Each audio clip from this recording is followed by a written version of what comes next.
Palakpakan natin ang ating mga sarili dahil tayo ay mga matatalinong butante. Tama ba? Tayo matatalinong butante. Tama?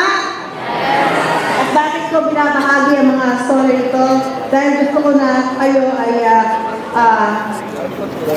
maging maganda ang kinabukasan. Maging maganda ang kinabukasan ninyo at ng mga magiging pamilya ninyo. Di ba? Siyempre, dadating ang panahon, magkakaroon na kayo ng kanya-kanya pamilya at lagi nyo din iisipin yung magiging kinabukasan ng inyong mga magiging anak. Di ba?